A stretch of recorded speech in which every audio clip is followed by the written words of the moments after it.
এ দুনিয়া ছেড়ে আমাদেরকে চলে যেতেই হবে। আজ থেকে 100 বছর পরে আমাদের চলে যেতে হবে। এ পৃথিবীতে এখন যারা আছে এরা কেউ থাকবে না, আমাদের চলে যাওয়া লাগবে, এটাই সত্য কথা। বাস্তবতা হলো এই সত্যটার ব্যাপারেই আমরা সবচাইতে বড় গাফেল। শয়তান আমাদেরকে এই কথাটা সহজে মনে করতে দেয় না। শয়তান আমাদের চিন্তার মধ্যে খালি ঢুকায়, কেমনে তোর গাড়ি হবে, কেমনে তোর বাড়ি হবে, কেমনে তোর সম্মান প্রভাব প্রতিপত্তি বাড়বে, এগুলো ছেড়ে যে চলে যেতে হবে এই চিন্তা শয়তান সহজে করতে দেয় না। কারণ আমরা যদি দৈনিক কিছু সময় মৃত্যুর কথা মনে করতাম, মৃত্যুর কথা স্মরণ করতাম, বেশি বেশি মৃত্যুর বিষয়টা আলোচনা করতাম, তাহলে দেখা যাইত এই সমাজ থেকে অটোমেটিকলি অনেক পাপাচার, অনাচার, গোনাহ, অপরাধ অটোমেটিক কমে যাইত, ঠিক কিনা? কিন্তু শয়তান আমাদেরকে এগুলো মৃত্যুর কথা মনে করতে দেয় না। শয়তান মনে করতে দিক আর না দিক, একদিন আমাদের চলে যেতেই হবে, এ ব্যাপারে কোনো সন্দেহ নাই। এই যে আমার সামনে একটা পানির বোতল আছে, দেখছেন? এই পানির বোতলের মধ্যে লেখা আছে উৎপাদনের তারিখ 6 তারিখ 10 মাস 2024। আবার একটা মেয়াদ লেখা আছে 5 তারিখ 10 মাস 2025। বলেন তো, এই পানির বোতলটা কাউকে যদি 5 তারিখ 10 মাস 2027 সালে গিয়া ইনটেক বোতলটা দেওয়া হয়, সে যখন দেখবে যে এর মেয়াদ আরো 1 বছর আগে ফুরিয়ে গেছে, এই পানির বোতলের দাম 15 টাকা, তাকে যদি বলা হয় 15 টাকা লাগবে না, 3 টাকা দাও, তোমার এই বোতলটা দিয়া দেই, বলেন তো সে কিনবে নাকি? কিনবে তো না। বরং মেয়াদহীন এই বোতলটা যদি কোনো দোকানে পাওয়া যায়, তার নামে মামলা হয়ে যাবে। তার মানে এই পানি পানের উপযুক্ত কতদিন? বলে মেয়াদ আছে যতদিন। মেয়াদ এখানে লেখা আছে। বলেন তো আমাদের এই দুনিয়ায় কতদিন অবস্থান হবে, এর একটা মেয়াদ আছে না নাই? আছে। আমি আপনি যখন মাতৃগর্ভে ছিলাম তখনই আমার আপনার মেয়াদ কতদিন লেখা হয়ে গেছে। কিন্তু বোতলের গায়ের মেয়াদটা দেখা যায়, কিন্তু আমার আপনার হায়াতের মেয়াদ কতদিন এটা জানা যায় না। আমাদের প্রত্যেকেরই একটা নির্ধারিত সময় আছে, নির্ধারিত একটা মেয়াদ আছে, এটা অজানা। কিন্তু এই মেয়াদ যখন ফুরিয়ে যাবে, সময় যখন ফুরিয়ে যাবে, তখন আমি সুস্থ থাকি আর অসুস্থ থাকি, আমি বৃদ্ধ হই আর যুবক থাকি, আমি কিশোর হই আর যুবক হই, আমার বয়স 15 হোক আর 40 হোক আর 50 হোক, এটা দেখা হবে না। মেয়াদ শেষ তো এক মুহূর্ত এই দুনিয়াতে অবস্থান করা যাবে না। একেবারে যথাসময়ে মালাকুল মাউত চলে আসবে, এক মুহূর্ত আগেও আসবে না, এক মুহূর্ত পরেও আসবে না। আল্লাহ তাআলা কোরআনুল কারীমের মধ্যে বলেন, ফাইদা জাআ আজালুহুম লা ইস্তাখিরুনা সাআতান ওয়া লা ইস্তাকদিমুন। আল্লাহ রাব্বুল আলামিন জানায় দেন, যখন আমার আপনার নির্ধারিত সময় চলে আসবে, এক মুহূর্ত বিলম্ব হবে না, এক মুহূর্ত আগেও মালাকুল মউত আসবে না। কারণ এই পৃথিবীতে অনেক মানুষ আছে বছরের পর বছর লাইফ সাপোর্টে আছে, আবার অনেক মানুষ আপনার আমার আশেপাশে আছে, রাতের বেলা একসাথে কথা বলে বাড়িতে ফিরে গেছে, সকালবেলা আর তার ঘুম ভাঙে নাই। এই রকম নজির, এই রকম ঘটনা আমার আপনার পাশে অনেক ঘটে। দেখা যায় সন্ধ্যায় সুস্থ, রাতের বেলা দুনিয়া থেকে চলে যায়।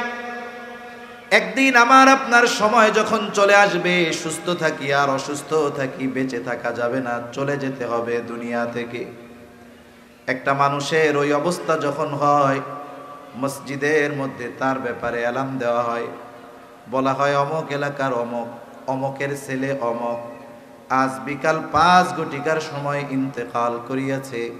আগামীকাল সকাল 10টায় তার জানাজা অনুষ্ঠিত হবে। অতএব ধর্মপ্রাণ সকল মুসলমানদেরকে উক্ত মরহুমের জানাজায় শরীক হওয়ার জন্য অনুরোধ করা গেল। এরকম প্রচার আপনাদের অঞ্চলে হয়তো?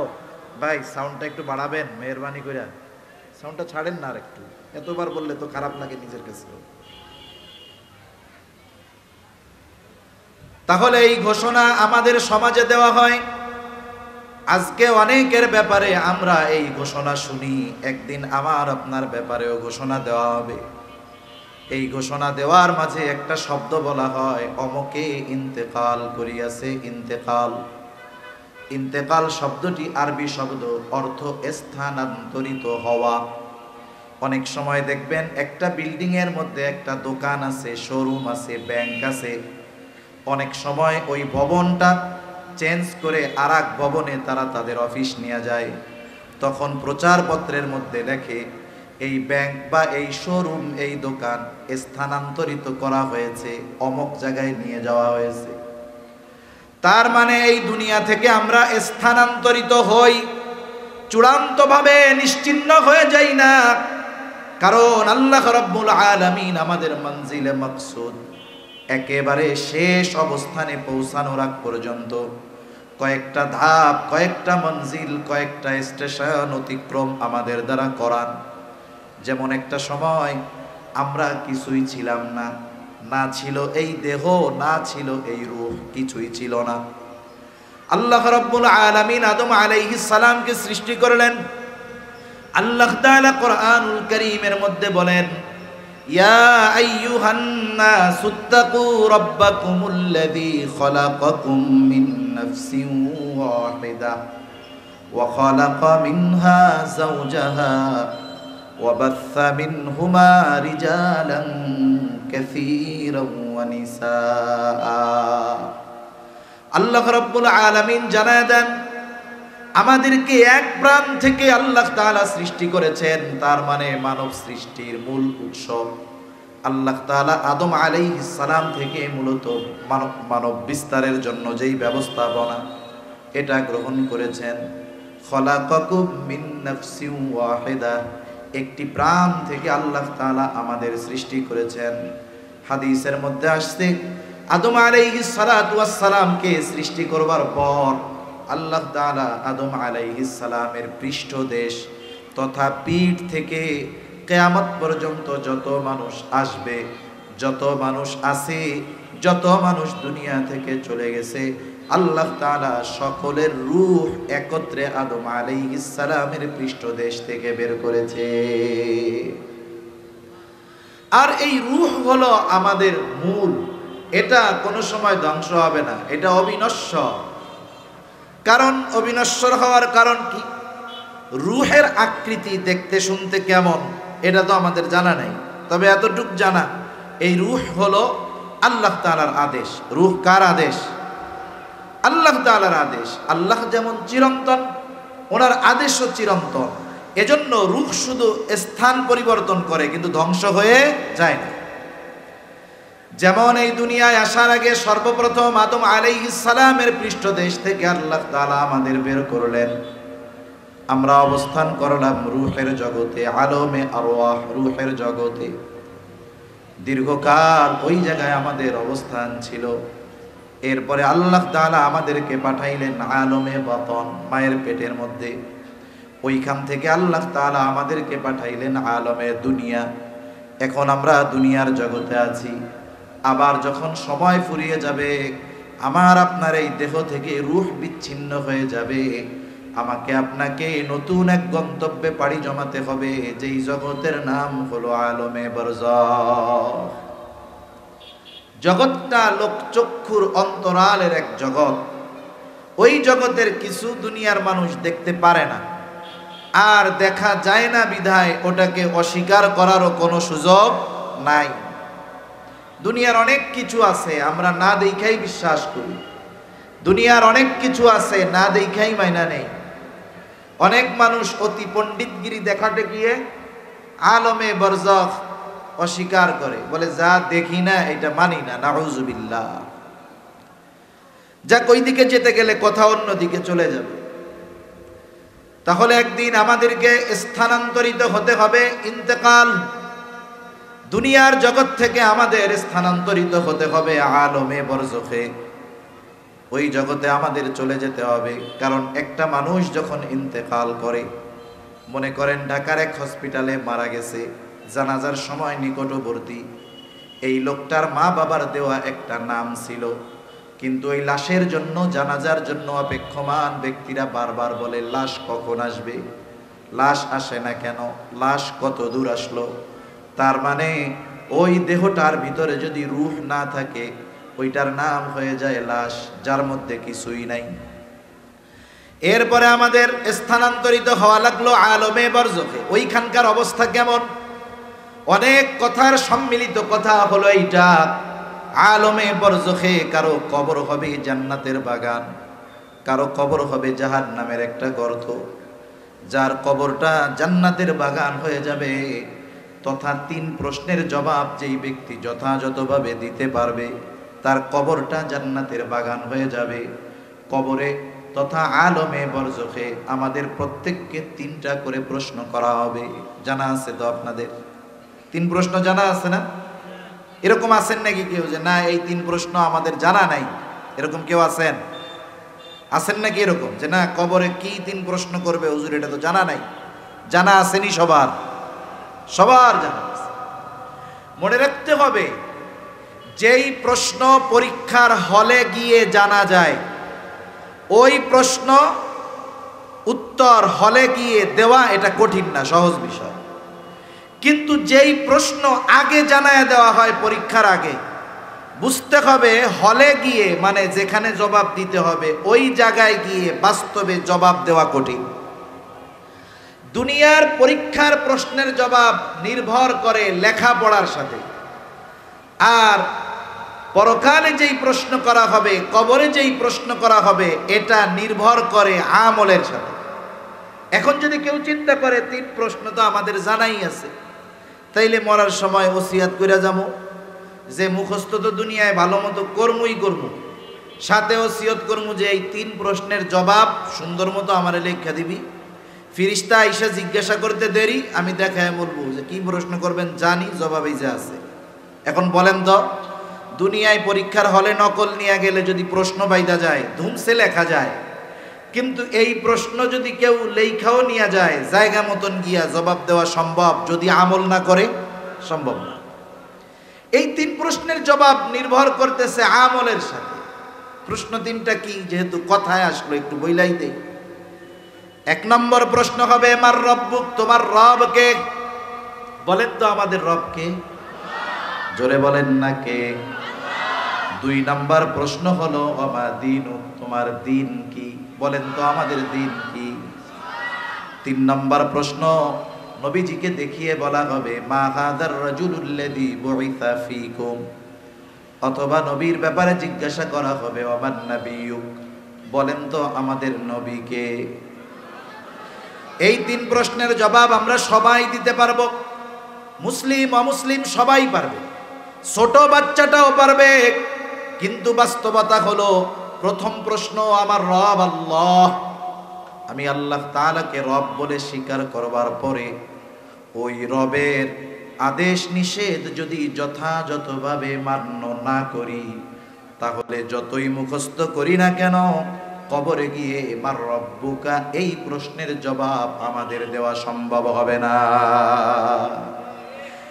দুনিয়ায় রবের নাফরমানি কইরা যদি মুখস্থ করা হয় আমার রব আল্লাহ, গোটা হায়াত অতিবাহিত হয়েছে রবের নাফরমানি করে, ওই ধরনের মানুষ কবরে গিয়ে এই প্রশ্নের জবাব দিতে পারবে না।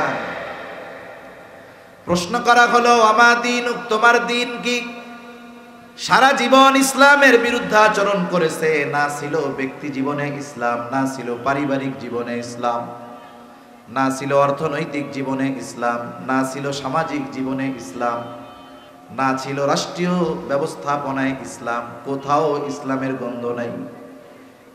এইবার প্রশ্নের জবাব জানা যে আমার দিন হলো ইসলাম, কিন্তু ইসলামের উপরে নিজে না পরিচালিত হয়ে যদি কবরে যাওয়া হয়, আল্লাহর কসম প্রশ্নের ওই জবাব দেওয়া তার জন্য সম্ভব হবে না।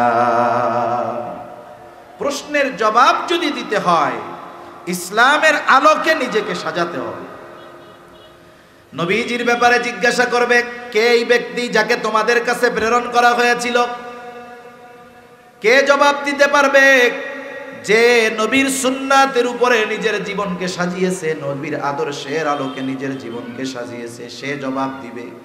ইনি হলেন আমাদের নবী মুহাম্মদুর রাসূলুল্লাহ।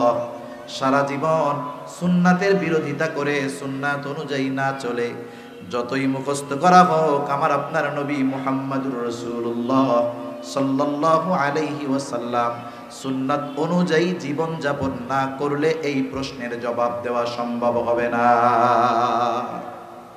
তাহলে এই তিন প্রশ্নের জবাব নির্ভর করে আমলের সাথে। যদি আমরা এই তিন প্রশ্নের আলোকে দুনিয়ার জীবন গড়ি, কেউ যদি গড়ে আর ওই ব্যক্তি যদি জীবনে কোনোদিন না শুনে যে রব আল্লাহ প্রশ্ন করা হবে, রবকে, দিনকে, নবীকে, সে যদি দুনিয়ায় নাও শোনে, আমল যদি করে, জায়গা মতো গিয়ে প্রশ্ন করলে জবাব দিতে পারবে কি পারবে না? পারবে। প্রশ্নের জবাব যে দিবে সে তো পরীক্ষায় পাস। আল্লাহ তাআলার পক্ষ থেকে ঘোষণা আসবে, সাদাকা আবদি সাদাকা আবদি ফাফরিশুহু মিনাল জান্নাহ ওয়ালবিসুহু মিনাল জান্নাহ ওয়াফতাহু লাহু বাবান ইলাল জান্নাহ। আল্লাহর পক্ষ থেকে ঘোষণা আসবে, আমার বান্দা সত্য বলেছে, সত্য বলেছে। তার কবরে জান্নাতের বিছানা আইনা বিছায়া দাও, তাকে জান্নাতি পোশাক এনে পরায় দাও, তার কবরের সাথে জান্নাতের সাথে একটা দরজা খুলে দাও। আর এক হাদিসের মধ্যে আসছে, ফেরেশতারা বলতে থাকবে, ঘুমাও নতুন দুলা যেমনে ঘুমায়। যখন কোনো কেউ নতুন বিবাহ করে শ্বশুর বাড়িতে বেড়াতে যায়, ঘুমাইতেছে মেয়ের স্বামী, দেখবেন আশেপাশে পোলাপান যদি খেলাধুলা করে, শাশুড়ি কি কয়, খবরদার আওয়াজ করিস না, বলে কি বলে না? আশেপাশের লোকজন আসে একটু জামাই বাবুরে দেখবে, বলে এখন কথা কইও না, ঘুমাইতেছে, ডিস্টার্ব করো না।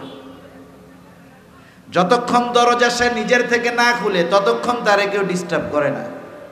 নতুন দুলা ঘুমাইলে যেমন কেউ তাকে ডিস্টার্ব করে না, ফেরেশতারা বলবে ঘুমাইতে থাকো, নতুন দুলা যেমনে ঘুমায়। এইবার ওই কবর তো জান্নাতের বাগান, নাজ নেয়ামত পায় আসে, মনে করবে এটাই মনে হয় জান্নাত। কারণ দুনিয়ায় এত নেয়ামত পরিপূর্ণ বিষয় তো সে দেখে নাই, চিন্তাও করে নাই, ও মনে করবে এটাই মনে হয় জান্নাত। এইবার ফেরেশতারা তাকে বলবে, না না, এটা জান্নাত নয়, বরং জান্নাতে তোমার জন্য এর চাইতে অকল্পনীয় নেয়ামত আল্লাহ তাআলা রেখে দিয়েছে, যেটা তোমাকে কিয়ামতের পরে প্রদান করা হবে। আপনার আমার কাছে একটা ভালো জিনিস আছে, আমি আপনি যখন ওই ভালো জিনিসের চাইতে আরো ভালো জিনিসের সন্ধান পাবো, তখন এটা আর ভালো লাগবে না। এটা স্বাভাবিক অভ্যাস আমাদের। এখন ওই জান্নাত পাবে কখন? কিয়ামতের পরে। এবার আল্লাহর কাছে দোয়া করবে, আল্লাহ যত দ্রুত সম্ভব, যত তাড়াতাড়ি সম্ভব আপনি কিয়ামত কায়েম করেন, আমি তাড়াতাড়ি আমার ওই জান্নাতে যাইতে চাই। সুবহানাল্লাহ।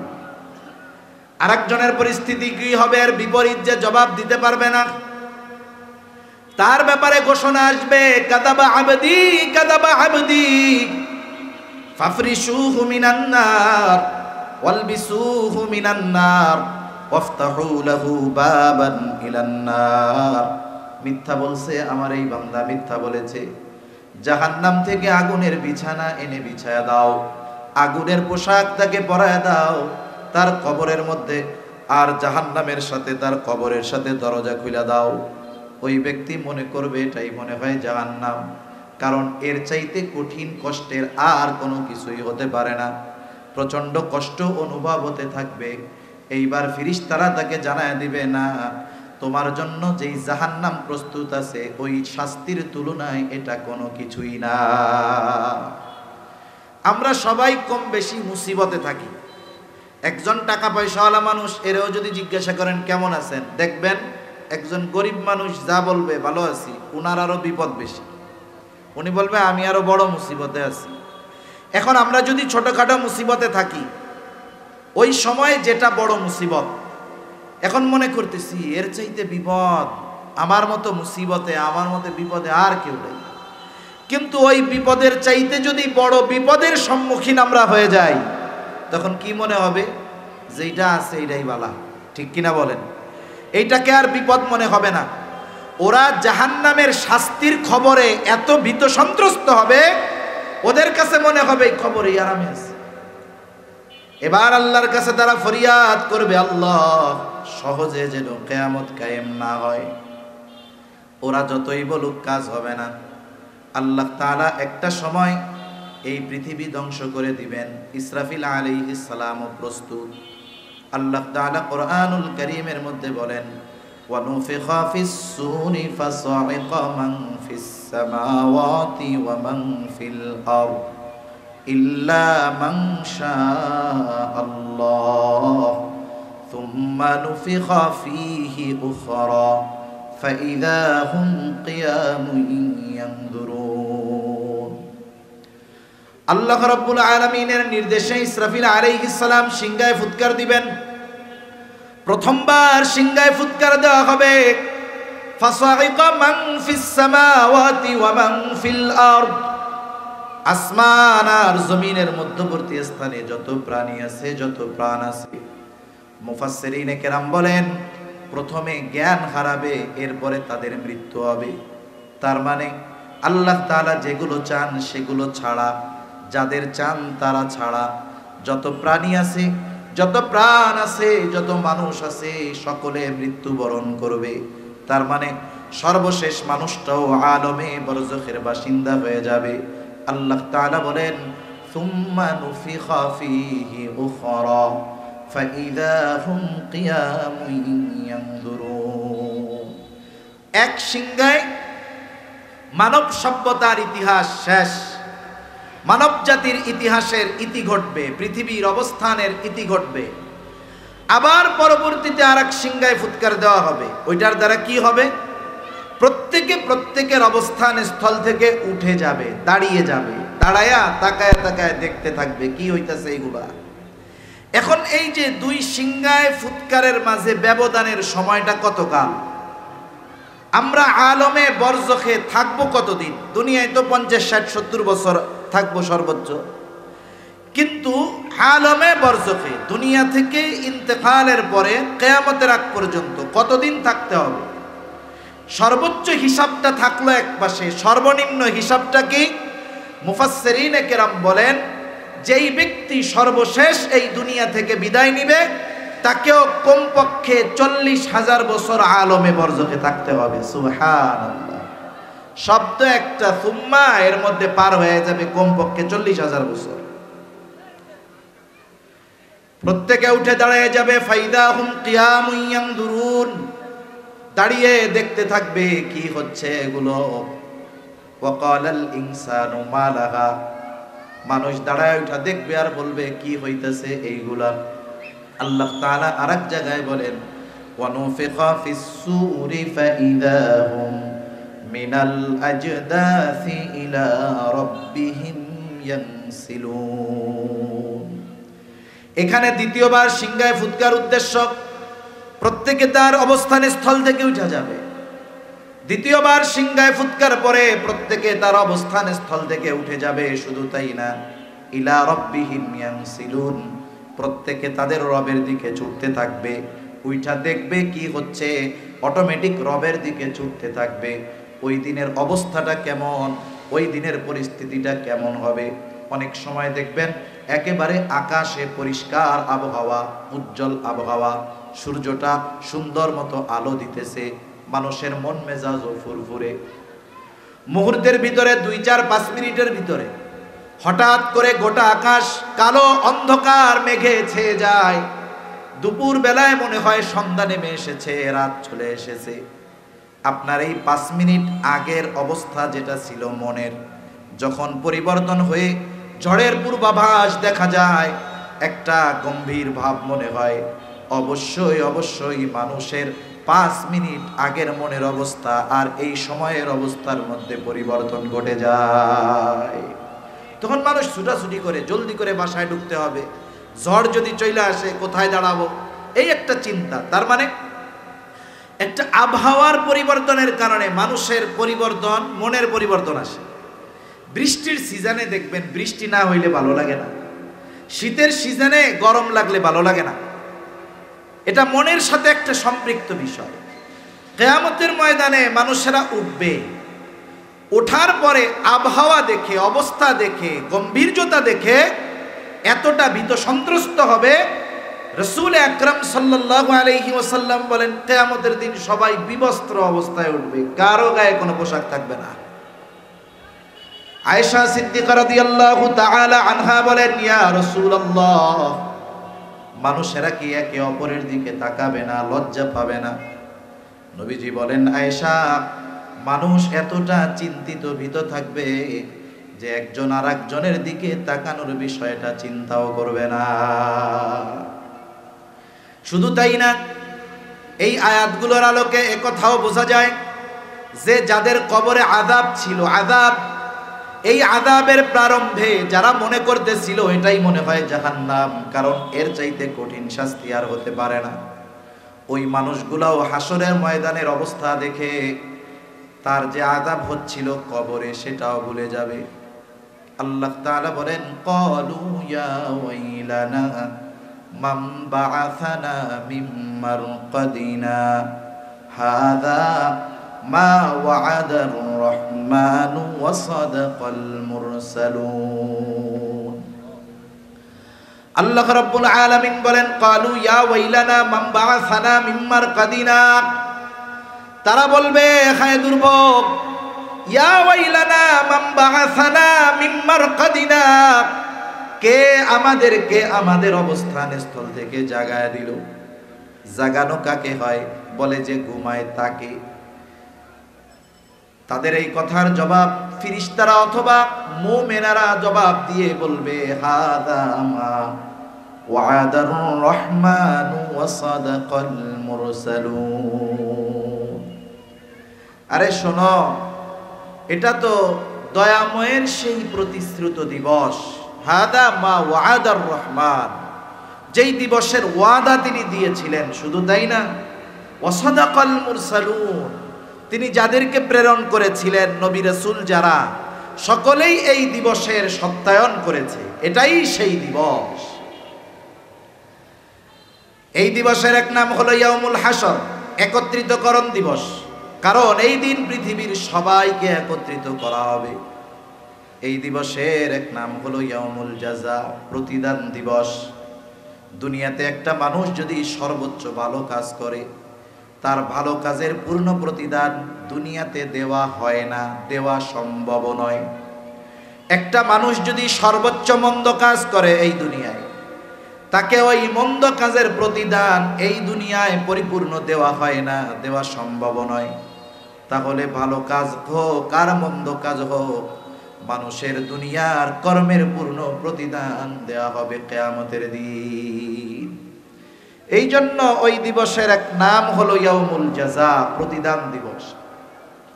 আল্লাহ তাআলা বলেন, ওয়া ইন্নামা তুওয়াফাউনা উজুরাকুম ইয়াউমাল কিয়ামাহ ফামান যুহজিহা আনিন নার ওয়া উদখিলাল জান্নাতা ফাকাদ ফাজ।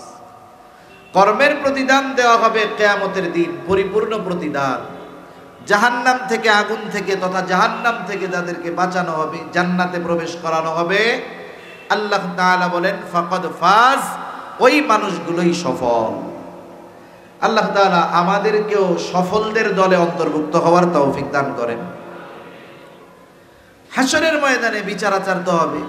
এরপরে আল্লাহ তাআলা এক দলকে পাঠাবেন জান্নাতে আর এক দল জাহান্নামে।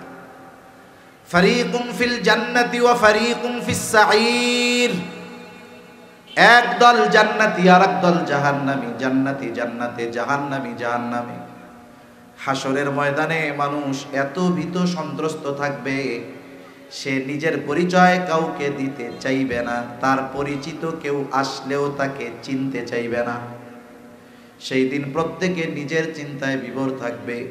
আল্লাহ তাআলা কোরআনুল কারীমের মধ্যে বলেন, ইয়াউমা ইয়াফিরুল মারউ মিন আখিহি ওয়া উম্মিহি ওয়া আবিহি ওয়া সাহিবাতিহি ওয়া বানিহি লিকুল্লি ইমরিইম মিনহুম ইয়াউমাইযিন শা'নুন ইউগনি।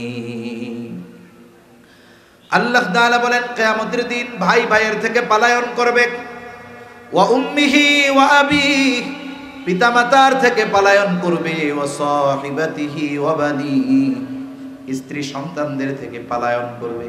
একটু চিন্তা করেন, এই দুনিয়ায় একজন বাবা তার যত পরিশ্রম করে কষ্ট করে সন্তান কেন্দ্রিক, বাহিরে কত কষ্ট করে কত পরিশ্রম করে, কিন্তু বাসায় এসে যখন কলিজার টুকরা সন্তানের চেহারার দিকে তাকায়, তার 14-15 ঘন্টার কষ্ট মুহূর্তের ভিতরে দূর হয়ে যায়। তাহলে মানুষ সন্তান, স্ত্রী, মা বাবার চেহারা দেখে কষ্ট দূর করে, দেখলে কষ্ট দূর হয়ে যায়। হাসপাতালের বিছানায় কত অসুস্থ রোগী থাকে, যখন তার সন্তান যায় সব কষ্ট চলে যায় সন্তানের চেহারা দেখে। অথচ ওই কষ্টের দিন দুনিয়ায় যাদের চেহারা দেখে কষ্ট দূর করত, ওই মুসিবতের দিন, ওই কষ্টের দিন তাদেরকে দেখতে চাইবে না। এটা তার জন্য আরো কষ্টের কারণ হবে। পালায় পালায় থাকবে, লুকায় লুকায় থাকবে, কেউ কাউকে চিনবে না, সবাই পালাইতে চাইবে, প্রত্যেকে নিজের চিন্তা করবে। এমন হবে একজন আল্লাহর কাছে বলবে, আল্লাহ দুনিয়ার সবাইরে জাহান্নামে দিয়া হইলেও আমারে আপনি জান্নাতে দিয়ে দেন, মাফ করে দেন। কঠিন এক অবস্থা। হাশরের ময়দানে কয়েকটা মুহূর্ত হবে সবচাইতে কঠিন, সবচাইতে চিন্তার সময়, যখন ঘোষণা দেওয়া হবে যে আমলনামা দেওয়া হবে। কারণ এই ফলাফলের উপরে নির্ভর করতেছে কে জান্নাতি কে জাহান্নামী, কে ডানপন্থী আর কে বামপন্থী, ঠিক কিনা বলেন? ঘোষণা যখন দেওয়া হবে আমলনামা দেওয়ার, সকলেই চিন্তিত, না জানি আমলনামা কোন হাতে পাই, চিন্তিত থাকবে। ডান হাতে যারা আমলনামা পাবে তারা তো খুশি, বাম হাতে যারা আমলনামা পাবে তারা ব্যর্থ। ডান হাতে যারা আমলনামা পাবে এরা চিন্তা মুক্ত যে আমরা অবশ্যই অবশ্যই জান্নাতে প্রবেশ করব, কোনো সন্দেহ নাই। আর বাম হাতে যারা আমলনামা পাবে বুকটা চিরে হাতটাকে পেছন দিকে নেওয়া হবে। এরপরে আমলনামা হাতে পৌঁছায়া দেওয়া হবে। আমলনামা পাওয়ার পর যে যেই ভাষার মানুষ হোক না কেন, আল্লাহ রাব্বুল আলামিন সকলকে পড়বার যোগ্যতা দিয়ে দিবে। আল্লাহ তাআলা বলেন, ইকরা কিতাবাকা কাফা বিনাফসিকাল ইয়াউমা আলাইকা হাসিবা। পরীক্ষার উত্তরপত্র পাওয়ার পরে একটা ছাত্র সে খাতা দেখেই বুঝে যে আমি পরীক্ষায় পাস না ফেল। বুঝে কি বোঝে না? তারে নতুন করে বলা লাগে না যে তুমি ফেল করছো। অনুরূপভাবে আমলনামা হাতে পাইয়া ও বুঝবে যে আমার অবস্থা শেষ। আল্লাহ বলেন তোমার হিসাবের জন্য তুমি যথেষ্ট, দেখো কি করছো দুনিয়ায়। এমন এক কিতাব সারা জীবনের কোনো আমল ওইখানে লিপিবদ্ধ হয় নাই এমনটা হবে না, সেটা যত ক্ষুদ্র থেকে ক্ষুদ্রাতীত হোক, এমন কোনো পাপ অন্যায় সেখানে লিপিবদ্ধ থাকবে না এমনটা হবে না, সেটা যত ক্ষুদ্র থেকে ক্ষুদ্রাতীত হোক না কেন। এখন স্বাভাবিকভাবে ডান হাতে আমলনামা পাইয়া জান্নাতে, বাম হাতে আমলনামা পাইছে জাহান্নামে। এখন জান্নাতি জান্নাতে চলে গেছে, জান্নাতে যাওয়ার পরে তো তার আর টেনশন নাই, জান্নাতে যাওয়ার পরে তার আর চিন্তা নাই। কিয়ামতের ময়দানে, হাসরের ময়দানে কেউ সে চিন্ত না, কিন্তু জান্নাতে গিয়া সবার কথা মনে পড়বে, সবাইরে খুঁজবে, দেখি জান্নাতের মধ্যে বন্ধু বান্ধব আসেনি দেখা যায়, খুঁজবে ঠিক, কিন্তু সবাইকে সে জান্নাতে দেখতে পাবে না। তাফসীরে ইবনে কাসীরের মধ্যে আসছে আল্লাহ রাব্বুল আলামিন জান্নাতি আর জাহান্নামীদের মধ্যে দেখা এবং কথার ব্যবস্থা করে দিবে। জান্নাতি জাহান্নামীকে দেখবে, জাহান্নামী জান্নাতীকে দেখবে। কেমনে দেখবে? বলে আল্লাহ রাব্বুল আলামিন এই দুনিয়ায় এমন প্রযুক্তি, এমন জ্ঞান মানুষের মাথায় দান করছে, সুদূর আমেরিকা থেকে আপনার প্রিয়জন যদি আপনাকে ফোন দেয়, ঘন্টা লাগে না, মিনিট লাগে না, কয়েক সেকেন্ডের মধ্যে তাকে দেখা যায়, কথা বলা যায়। আল্লাহ তাআলাও দেখার ব্যবস্থা করে দিবে। স্বাভাবিকভাবে মানুষের চিন্তা হলো এরকম, মনে করেন আমার একটা টিনের বাড়ি আছে, আমার টিনের বাড়ির পাশে যদি 2 তলা একটা বিল্ডিং হয়, তাইলে আমার বাড়ি আর আমার ভালো লাগবে না, কারণ বিল্ডিং হইছে না পাশে, ভালোটা দেখতেছি। কিন্তু আমি যদি টিনের ঘরের মালিক, আমি যদি একটু বস্তির মধ্যে গিয়া দেখি, রাস্তার ফুটপাতে যারা শুয়ে আছে তাদের দিকে যদি একটু দেখি, বলেন তো তখন আমার টিনের ঘর আমার কাছে দুনিয়ার জান্নাত মনে হবে, ঠিক কিনা বলেন? জান্নাতি যখন জান্নাতে গিয়ে জাহান্নামীদের অবস্থা দেখবে, সাথে সাথে দেখবে না যে আমার অনেক প্রিয়জন পরিচিত জন ওই যে জাহান্নামের মধ্যে আছে, তখন কি হবে? সে আল্লাহর কাছে কৃতজ্ঞতার মাত্রা বাড়ায়া দিবে, বলবে আল্লাহ আপনি যদি আমার উপরে দয়া না করতেন তাইলে হয়তো ওদের সাথেও আমাকে জাহান্নামে থাকা লাগতো। এইবার জাহান্নামীরা জান্নাতীদেরকে দেখবে, জান্নাতের মধ্যে তাকায় দেখবে তার আপনজন প্রিয়জন বন্ধু বান্ধব আত্মীয় স্বজন আছে, একসাথে চলছে, একই মাঠে খেলছে, একই স্কুলে পড়ছে, ও জান্নাতের নাজ নেয়ামত ভোগ করতেছে আর ও জাহান্নামের মধ্যে পড়তেছে। এই দৃশ্য দেখবার পর এমনিতেই তো তার জাহান্নামের কষ্ট, ওই যে তাকায়া যখন দেখবে দুনিয়ার কিছু কর্মের ব্যাপারে তার অন্তরে আফসোস জাগ্রত হবে, এই আফসোসটা তার কষ্ট বৃদ্ধির কারণ হয়ে দাঁড়াবে। মানুষের কষ্ট লাগার জন্য আঘাত করা লাগে না, আঘাত ছাড়া কষ্ট হয় কি হয় না? কন্ত হয়। মনে করেন আপনাকে আল্লাহ তাআলা নেয়ামত দিছে, আল্লাহ তাআলা আপনার উন্নতি অগ্রগতি অনেক কিছু দান করছে, আপনার পাশে একজন আছে আল্লাহ তাআলা তারে দেয় নাই, অনেক আল্লাহর বান্দা আছে আপনার উন্নতি অগ্রগতি আল্লাহ প্রদত্ত এই নেয়ামত দেখে খুশি হবে না, ভিতরে হিংসার আগুন জ্বলা শুরু করবে, ঠিক কিনা বলেন? বাড়ি আপনার, গাড়ি আপনার, সম্পদ আপনার, কষ্ট লাগবে ওই আল্লাহর বান্দার। আপনি তো তারে কষ্টও দেন নাই, ব্যথাও দেন নাই, কিন্তু আপনার অবস্থা তার জন্য কষ্টের কারণ হয়ে গেছে, হিংসার কারণে। এই জন্য অনেক সময় কথার কারণে মানুষের কষ্ট বাড়ে, অবস্থা পর্যবেক্ষণের মাধ্যমে আফসোসের কারণে মানুষের কষ্ট বাড়ে। আফসোসের বিষয়টা অনেক সময় এমন হয় যে এটা দীর্ঘকাল মানুষের কষ্টের কারণ হয়ে দাঁড়ায়। হতে পারে কি পারে না? অনেকে চিন্তা করবে, মানে আমরা অনেক সময় বলা বলি করি যে এলাকা এক সময় কি ছিল, মুরব্বীদের জিজ্ঞাসা করলে কি বলবে? বলবে এই জায়গায় পানি ছিল, এক বাড়ি থেকে আর এক বাড়ি নৌকায় যাওয়া লাগতো, রাস্তাঘাট এটা কল্পনাও করি নাই, ঠিক কিনা বলেন? তখন জমির শতক ছিল কত? বলে কয়েক হাজার টাকা, দুই যুগ লাগে নাই, এখন কয়েক হাজার না কোটি টাকা লাগে, ঠিক কিনা বলেন? এখন কতজন আফসোস করে, আহারে ওই টাইমে কতজনে কইছিল 10 শতক কিনা রাখ, পানি দেখা কিনি নাই, পানি দেখা কিনি নাই। কিন্তু এখন এই জমির দাম যে হারে বাড়ছে স্বর্ণের দামের চাইতে বেশি বাড়ছে। এরকম কত মানুষ আফসোস করতেছে। এই যে আফসোসটা তার লং টাইমের আফসোস, দীর্ঘদিনের আফসোস। ও জান্নাতের মধ্যে বন্ধু বান্ধবদের দেখে আফসোস করবে কেন? কারণ একসাথে চলছি, ও ইমানদার ছিল, আমি ইমান আনতে পারি নাই, অথবা ইমান আনছে নামাজ পড়ে নাই, ভালো কাজ করে নাই, গুনার কাজ করেছে, পাপাচারে লিপ্ত থাকছে। তখন আফসোস করে বলবে, আহারে দুনিয়ায় যদি বাকি সময়গুলোও ওর সাথে কাটাইতাম তাইলে আজকে আমিও ওর সাথে জান্নাতে থাকতে পারতাম। এই আফসোস তার কষ্ট বৃদ্ধির কারণ হবে। আল্লাহ তাআলা সেই কথাগুলোই বলতেছেন।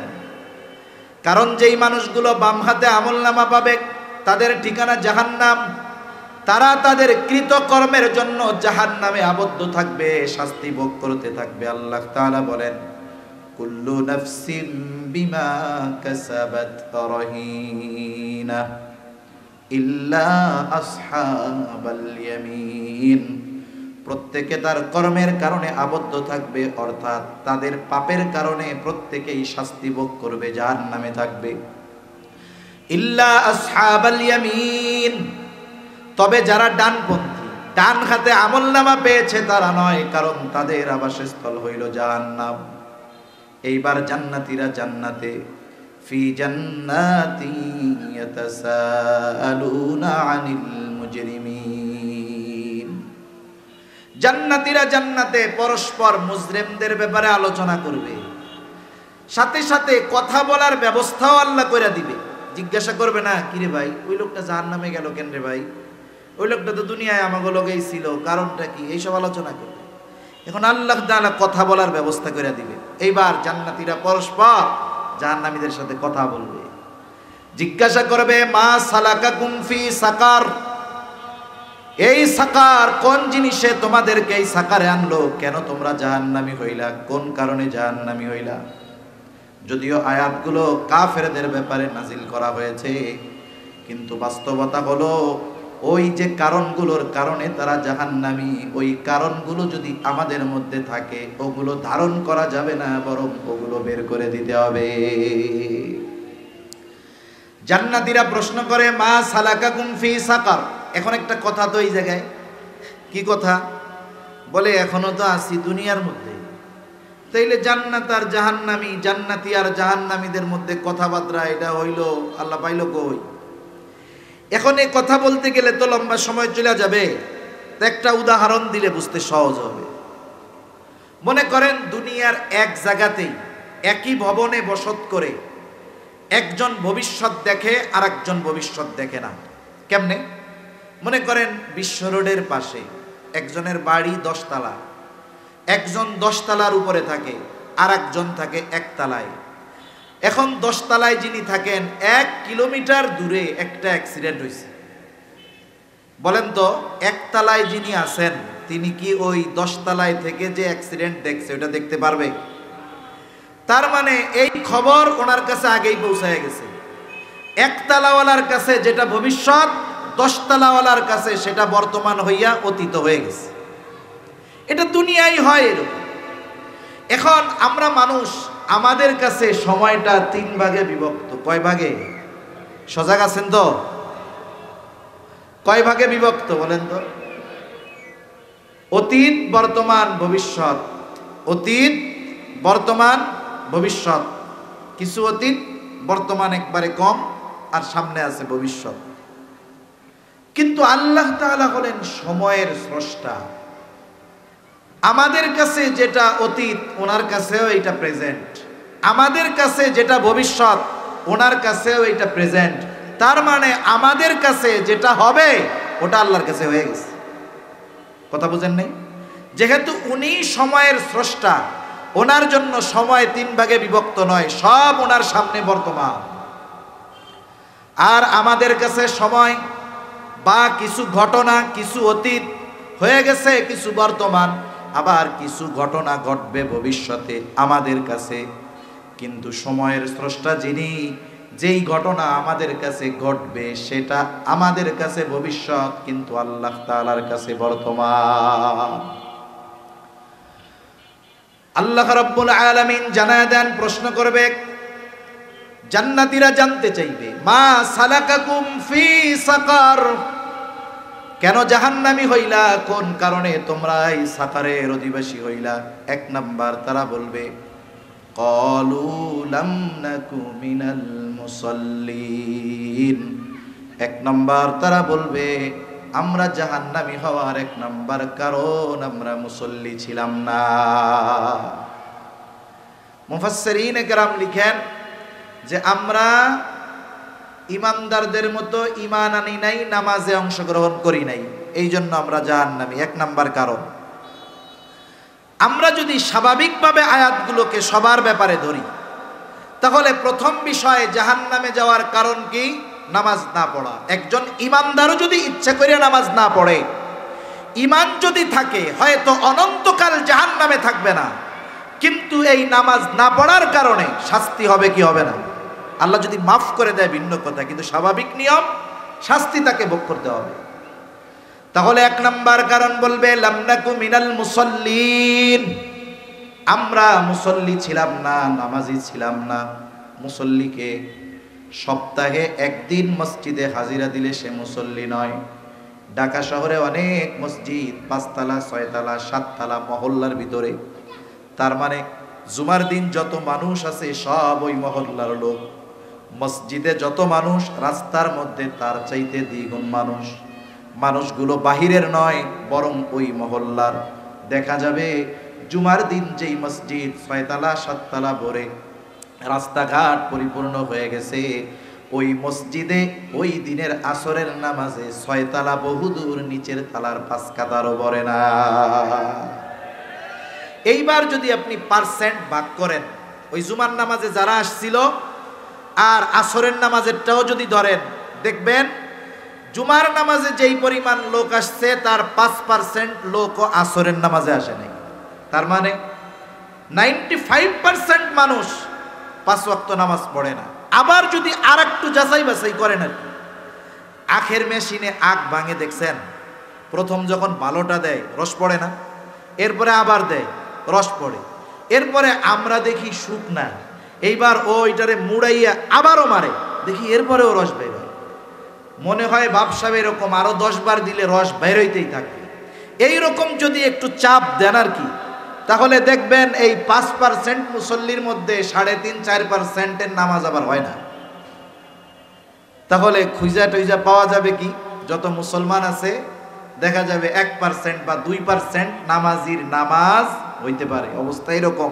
এটাই বাস্তবতা, এটাই বাস্তবতা। অনেক 5 ওয়াক্তের মুসল্লি আছে, দোয়াই কুনুত পারে না, 30 বছর ধরে নামাজ পড়ে, কুল হু আল্লাহ দিয়ে চালায় দেয়, শেখারও চেষ্টা করে না। আবার এটাও চিন্তা করে দোয়াই কুনুত জানি না, এটা যদি ইমাম জানে তাহলে ইজ্জত থাকবো। আল্লাহু আকবার। তাহলে মুসল্লি তো সে যার হৃদয়ের সাথে মসজিদের সাথে সম্পৃক্ততা আছে, ঠিক কিনা বলেন? সে নামাজের সময় যেখানেই থাক না কেন, সময় যখন হয় সে আর বাইরে থাকতে পারে না, মসজিদের সাথে ওই যে লোহার সাথে চুম্বকের যেমন আকর্ষণ, সময় হলে মসজিদের দিকে দৌড় শুরু করে দেয়। হাদিসের মধ্যে আসছে আরশের ছায়ায় 7 শ্রেণীর মানুষ স্থান পাবে। এদের মধ্যে এক শ্রেণীর মানুষ, নবীজি বলেন, রাজুলুম কলবুহু মুআল্লাকুম ফিল মাসাজিদ, ওই ব্যক্তি যার অন্তর মসজিদের সাথে সম্পৃক্ত ছিল, এই বেটাই হলো আসল মুসল্লি। যত ব্যস্ততা থাক, যত চিন্তা থাক, দোকানদার যত কাস্টমার থাক, যত ব্যস্ততা থাক, নামাজের সময় যখন হয়ে যায় সে সব কিছু বাদ দিয়ে আল্লাহর কুদরতি কদমে লুটিয়ে পড়ার জন্য চলে আসে। ইনি হলো আসল মুসল্লি। আর ওই ধরনের মুসল্লি জাহান্নামে যাবেন না, মুসল্লির অভাব নাই আমাদের দেশে। আমরা প্রকৃত মুসল্লি হব, বলে না আমিন। আল্লাহ কবুল করুক। এখন নামাজ পড়লে লাভ আছে না নাই? আখেরাতের লাভ আছে না? শুনেন, যে কোনো ইবাদত, যত ইবাদতের কথা বলেন, প্রত্যেকটা ইবাদতের পরকালের কল্যাণের সাথে সাথে দুনিয়াবি কল্যাণও আছে। দুনিয়াবি কল্যাণও আছে, হয়তো আমাদের জানা নাই, কিন্তু আছে। যেমন দেখেন, একজন দান সাদকা করে, সে যদি চিন্তা করে আমি টাকা পয়সা দান করলাম, নিজে কষ্ট কইরা উপার্জন কইরা দান কইরা দিলাম, এখানে আখিরাতের ফায়দা আছে, দুনিয়ার লাভ কি? নবীজি বলেন না, দুনিয়ার লাভ আছে। এই যে সাদকা, এটা বালা মুসিবতকে দূর করে দেয়। সুবহানাল্লাহ বলেন। দেখা যাবে ছোট ছোট সাদকা অনেক সময় বড় বড় বিপদ থেকে বাঁচার কারণ হয়ে যায়। এই জন্য যত ইবাদত আছে আল্লাহ তাআলা এইগুলোর প্রতিদান শুধু দুনিয়ায় দেয় তা না, আখিরাতে দেন তা না, দুনিয়ায়ও দেয়। এখন যদি নামাজি হয়ে যায় দুনিয়ার লাভও আছে, কারণ অধিকাংশ মানুষ নামাজের ব্যাপারে উদাসীন, গাফেল হওয়ার অন্যতম কারণ হলো এই দুনিয়া, দুনিয়ার কর্ম। অনেকে দোকানদারি করে, মসজিদের পাশেই, নামাজ পড়ার টাইম পায় না, কাস্টমারের অনেক ভিড়। অনেকে রিক্সা চালায়, নামাজ পড়ার টাইম পায় না, চাকরি করে, নামাজ পড়ার টাইম পায় না, শত কাজে ব্যস্ত, নামাজ পড়ার টাইম নেই। তাহলে মানুষ নামাজ না পড়ার, মসজিদে না আসার যত কারণ আছে, এর মধ্যে অন্যতম একটি কারণ হলো তার পেশা বা কর্ম, ঠিক কিনা বলেন? আপনি যদি জিজ্ঞাসা করেন আসেন না কেন, বলে কর্মব্যস্ততার কারণে মসজিদে যাইতে পারি না। এই যে মানুষ কর্ম করে, কাজ করে, এত পরিশ্রম করে, কেন করে? শখে করে না, করে রিজিকের জন্য, জীবন উপকরণের জন্য, ঠিক কিনা? রিজক এটা ব্যাপক অর্থবোধক একটি শব্দ, শুধু টাকা পয়সা নয়, জীবন উপকরণ। জীবন চালাতে যা দরকার সব রিজিকের মধ্যে সম্পৃক্ত। কিন্তু স্বাভাবিকভাবে আমরা টাকা পয়সা হইলে সব পাওয়া যায়, তো এই জন্য মনে করি এটাই রিজক। টাকা পয়সা থাকলে বুড়া একজন ব্যক্তি, সেও একজন যুবতীর স্বামী হইতে পারে। একজন কালো কুশ্রী চেহারার লোক, সে একজন সুন্দরীর স্বামী হয়ে যাইতে পারে, টাকা পয়সা থাকলেই হয়ে যায়। কয় না টাকায় বাঘের চোখ মিলে। তার মানে মানুষ টাকা উপার্জনের জন্য, রিজিকের জন্য কর্ম করে, ঠিক কিনা বলেন? একটু জবাব দিবেন। বলেন তো, যেই রিজিক অন্বেষণের জন্য এত পরিশ্রম করে, নামাজ পড়ার টাইম পায় না, ওই রিজিকের মালিক কে? আর একটু জোরে বলেন না, কে? এখন বলেন তো, রিজিকের মালিক যিনি, রিজিক পাওয়ার যেই ফর্মুলা তিনি বলে দিলেন, সেই ফর্মুলা বাদ দিয়ে যদি রিজিক তালাশ করা হবে, কিন্তু বাস্তবিক অর্থে রাজ্জাকের দেওয়া বরকতময় রিজিক পাওয়া যাবে না। যদি রাজ্জাকের দেওয়া বরকতময় রিজিক আমরা চাই, কি করতে হবে? আল্লাহ রাব্বুল আলামিন কোরআনুল কারীমের মধ্যে বলেন, ওয়া'মুর আহলাকা বিস-সালাতি ওয়াসতাবির আলাইহা লা নাসআলুকা রিজকা নাহনু নারযুকুকা ওয়াল আকিবাতু লিত-তাকওয়া। রিজিকের মালিক রাজ্জাক আমাদেরকে জানিয়ে দেয়, ও দুনিয়ার মানুষ শুনে নাও, ওয়া'মুর আহলাকা বিস-সালাতি ওয়াসতাবির আলাইহা, তুমি তোমার অধীনস্থদেরকে নামাজের আদেশ দাও, তুমিও এর উপরে অটল থাকো, অবিচল থাকো। তার মানে তুমি নিজেও মুসল্লি হও, ঘরের মানুষদেরকেও মুসল্লি বানাও। মনে রাখতে হবে, এই কথার দ্বারা বুজুর্গানে দিন একটা কথা বলেন, একটা ভালো মানুষ, নেককার মানুষ, সৎ কাজ করে, হালাল কাজ করে, ব্যবসা করে, কিন্তু তার বরকত হয় না। খোঁজ নিয়ে দেখা গেল তার ঘরের মানুষগুলো নামাজি নয়। তার মানে আপনি আপনার কর্মজীবনের সফলতা অর্জনে শুধু আপনার ভালো কাজই কাজে লাগবে তা নয়, আপনার অধীনস্থদের নেক আমলের কারণে আল্লাহ তাআলা আপনার সম্পদে বরকত দিয়ে দেয়। এরকম অনেক মানুষ আছে, নিজে ভালো কিন্তু অধীনস্থ যারা, এরা দিনের উপরে চলে না, উনি চালায়ও না, জোর জবরদস্তিও করে না। দেখা যাবে তাইলে কি হবে? উনি ভালো কিন্তু অধীনস্থরা বেনামাজি, বেপরদায় চলে। এখন ওদের কারণে আল্লাহ তাআলা ওনার রিজিকে বরকত দিবেন না। এই জন্য আল্লাহ তাআলা বলেন, তোমার অধীনস্থ যারা আছে নামাজের আদেশ দাও, তুমিও তার উপরে অটল থাকো, অবিচল থাকো। তাহলে কি হবে? আল্লাহ বলেন, লা নাসআলুকা রিজকা, আমি আল্লাহ তোমার কাছে রিজিক চাই না, বরং শুনে নাও, তুমি নামাজি, ঘরের মানুষ নামাজি, নাহনু নারযুকুকা ওয়াল আকিবাতু লিত-তাকওয়া, নামাজি হওয়ার কারণে আমি আল্লাহ তোমাকে রিজিক দিয়া দিব। এখন একটু বলেন তো, যারা কাজের দোহাই দিয়ে, চাকরির দোহাই দিয়ে, পেশার দোহাই দিয়ে, কর্মের দোহাই দিয়ে নামাজ পরিত্যাগ করে আবার কর্ম করে রিজিক অন্বেষণের জন্য, এই মানুষগুলো চালাক না বলদ? জোরে বলেন। এদের মতো বলদ, বোকা সমাজে আর কেউ নেই। এই জন্য আপনার আমার আয়ে বরকত তখন হবে যখন আমি যথাসময়ে রাজ্জাকের দরবারে হাজিরা দিব, ঠিক কিনা বলেন? এজন্য নামাজ পড়লে দুনিয়ার লাভ আছে, আর লাভ দরকার নাই, অল্প দুই একটা বলে শেষ করে দিব ইনশাআল্লাহ। আখিরাতের লাভ কি? হাদিসের মধ্যে আসছে, আউয়ালু মা ইউহাসাবু বিহিল আবদু ইয়াউমাল কিয়ামাতিস সালাহ, কিয়ামতের দিন সর্বপ্রথম নামাজের হিসাব নেওয়া হবে। আর এক হাদিসের মধ্যে আসছে, যার প্রথম হিসাবটা ঠিক হয়ে যাবে তার জন্য বাকি হিসাব যিনি সহজ করবেন তিনি কে? দুনিয়ার নিয়মটাও এরকম। মনে করেন একজন ছেলে ভালো মতো লেখাপড়া পারে না, কিন্তু পরীক্ষায় তো এটারে পাশ করাইতে হইব। আর একজন ভালো মতো লেখাপড়া করে, পরীক্ষার আগের দিন স্যার তাদেরকে একটু পরামর্শ দিচ্ছে, পদ্ধতি বলে দিচ্ছে। এখন বলছে, শোনো, পরীক্ষার হলে যাবা, যাওয়ার পরে যখন প্রশ্নপত্র দেওয়া হবে দেখাই লেখা শুরু করবা না, আগে ওইটারে 3 বার পড়বা, 3 বার রিভিশন দিবা। 3 বার রিভিশন দেওয়ার পরে যদি দেখো সর্বশেষ প্রশ্নটা তুমি সবচাইতে ভালোভাবে উত্তর দিতে পারবা, তাইলে কি করবা? সব শেষটাকে প্রথমে লিখবা, নির্ভুলভাবে লিখবা। এরপরে ওর চাইতে যেটা কম পারো, এর চাইতে যেটা কম পারো, এভাবে লিখবা। আর সর্বশেষ যদি দেখো 1 নম্বরটা সবচেয়ে কম পারো, তাইলে ওইটা উত্তরপত্রে 10 নম্বরে লিখবা, যা মন চাইলে লিখে আসবা। স্যারের বুদ্ধি এই ছেলেটা ফলো করছে। আর একজন চিন্তা করছে, না, আমি আমার প্রশ্নপত্রে ওই প্রশ্নের যেই নাম্বার আছে ওই নাম্বারের আলোকে উত্তর দিব। দেখা গেল সেও 10 নম্বরটা ভালো পারে, 1 নম্বরটা কম পারে, কিন্তু প্রশ্নের সাথে মিল রাখতে গিয়া সে 1 নাম্বারটার উত্তর লেখা শুরু করছে। আর যেটা একটু বলদ সলদ ও চিন্তা করছে স্যারের কথা জীবনে শুনলাম না, পরীক্ষার হলে একটু শুনি। ও যেটা ভালো পারে 10 নাম্বার, ওইটা সুন্দরভাবে লেখছে, কোনো ভুল টুল নাই। আর আল্লাহর বান্দা স্বাভাবিক, আমি যেটা পারবো না বলতে গেলেও ভুল হবে, লিখতে গেলেও ভুল হবে, ঠিক কিনা বলেন? এখন উনি প্রথমে যখন লেখা শুরু করছে, প্রথম পেজেই কালির দাগ, খালি কাটা ছেঁড়া। এখন শেষের গুলো সব ভালো লিখছে, কিন্তু প্রথমটা ভালো লিখতে পারেনি।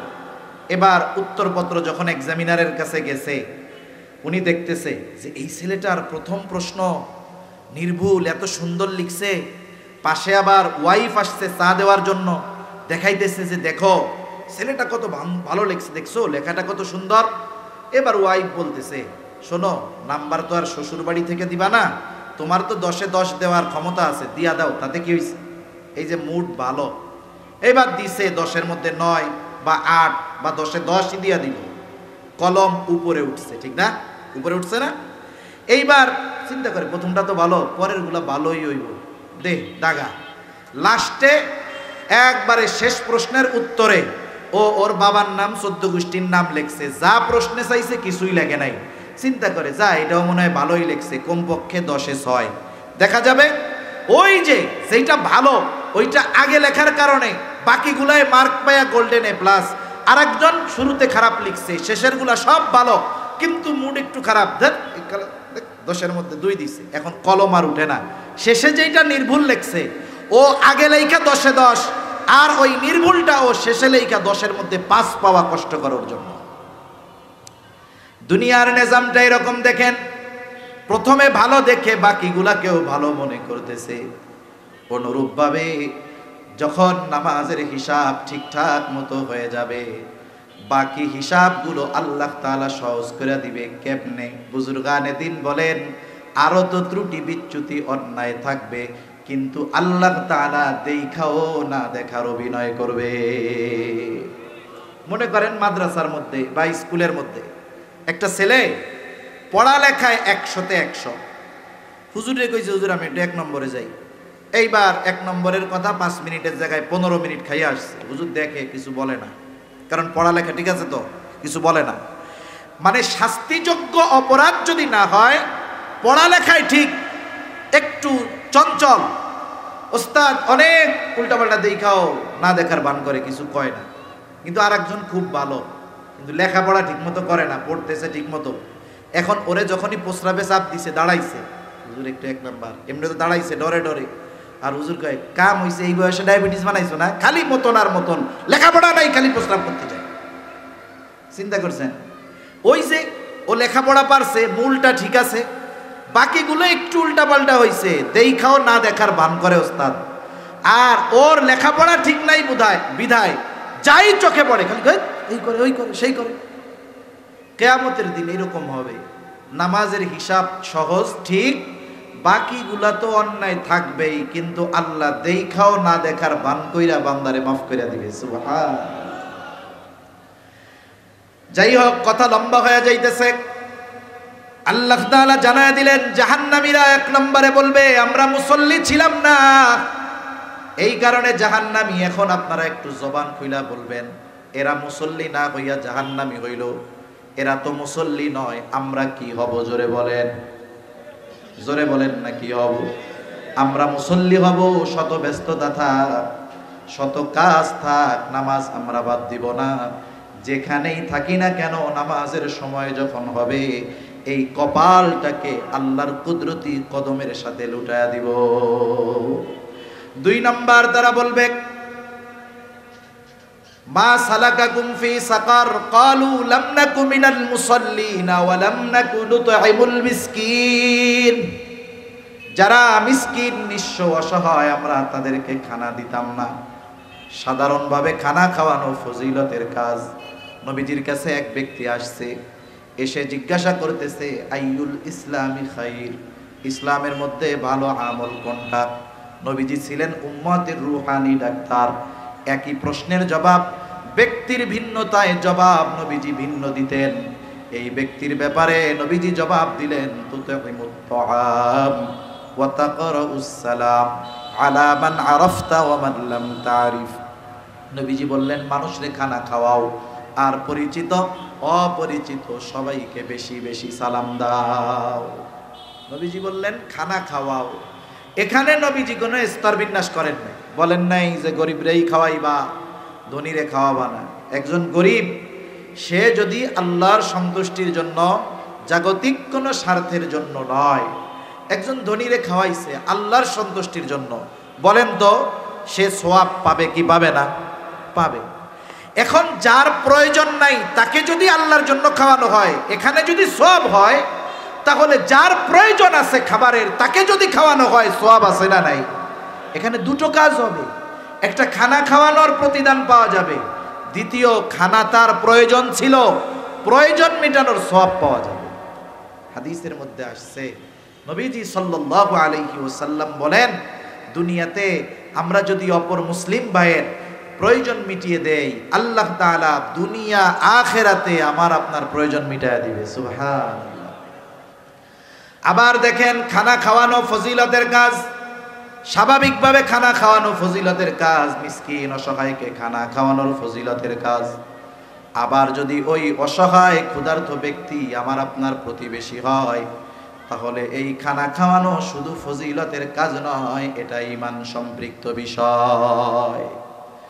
নবীজি বলেন, লাইসাল মুমিন আল্লাযী ইয়াশবাউ, ওই ব্যক্তি মুমিন না যে নিজে পেট ভরে খায় কিন্তু তার প্রতিবেশী অভুক্ত থাকে। নবীজি বলেন সে প্রকৃত মুমিন নয়।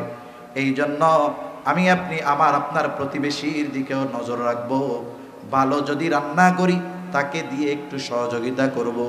অনেক সময় দেখা যায় আমরা অসুস্থতার কারণে ভালো খাবার খাই না, কিন্তু আমার আপনার অনেক প্রতিবেশী ভালো খাবারের ঘ্রাণ মাসের পর মাস পায় না। হাদিসের মধ্যেও আসছে না, নবীজি বলছেন তোমরা তরকারির মধ্যে একটু ঝোল বাড়ায় দাও, পানি বাড়ায় দাও। কেন? বলে তুমি যাতে তোমার প্রতিবেশীর একটু খোঁজ খবর নিতে পারো, এতে আন্তরিকতা বাড়ে, মহব্বত বাড়ে। এজন্য অনেক সময় অনেকে আছে প্রতিবেশী গরিব হইলে এর সাথে খারাপ আচরণ করে।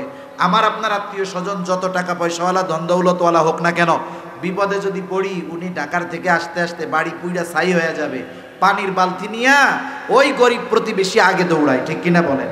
এজন্য গরিব যদি প্রতিবেশী থাকে আমরা তাদের সাথে সম্পর্ক ভালো রাখবো। 3 নাম্বার বলবে, ওয়া কুন্না নাখুদু মাআল খায়দিন, অহেতুক মজলিসে যারা থাকতো তাদের সাথে আমরা ওইখানে অবস্থান করতাম। তার মানে এমন মজলিস যেখানে ইসলামের বিরুদ্ধাচরণ করা হয়, বৈশা থাকে কিন্তু প্রতিবাদ করে না। এমন মজলিস যেখানে গুনাহ হয়, বৈশা থাকে কিন্তু কিছু কয় না, মজা নেয়। এই ধরনের অনর্থক মজলিসগুলো জাহান্নামে যাওয়ার কারণ হবে।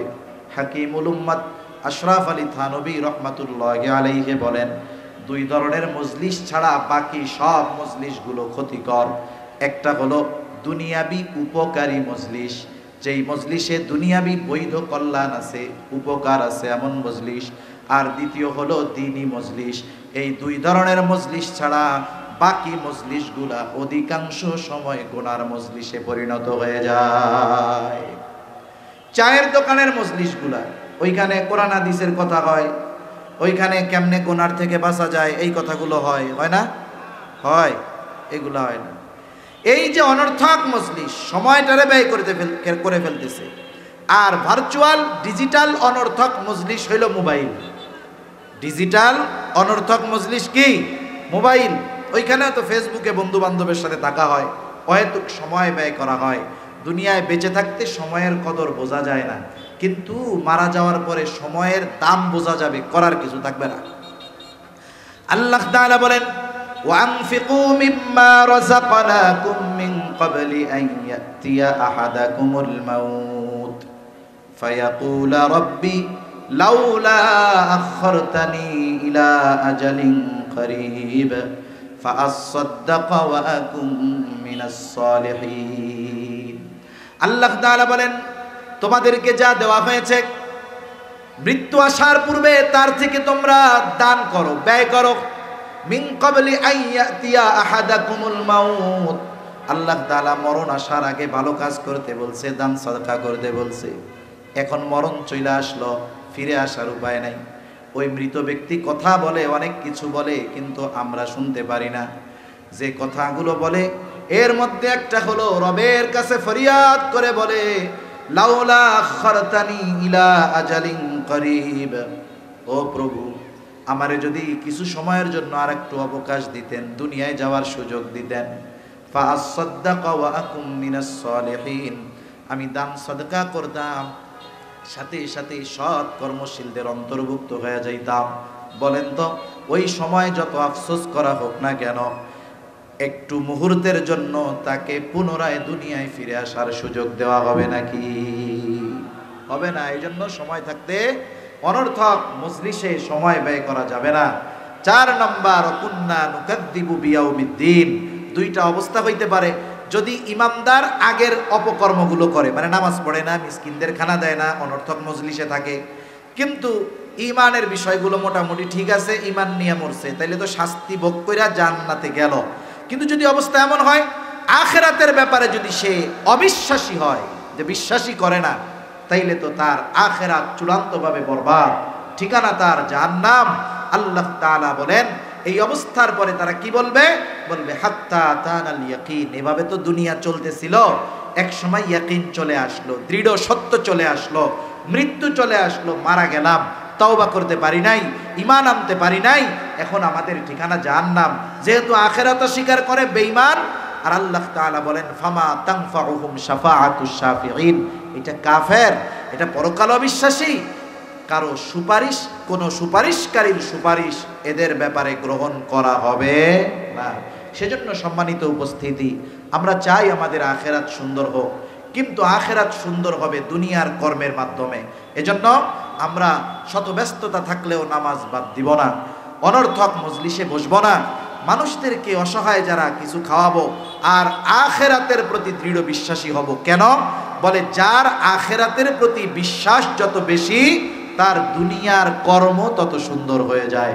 আল্লাহ সুবহানাহু ওয়া তাআলা আমাদের কথাগুলো বুঝবার, আমলের কথাগুলো আমল করবার তৌফিক দান করেন। আমিন। ওয়া আখিরু দাওয়ানা আনিল হামদুলিল্লাহি রাব্বিল আলামিন।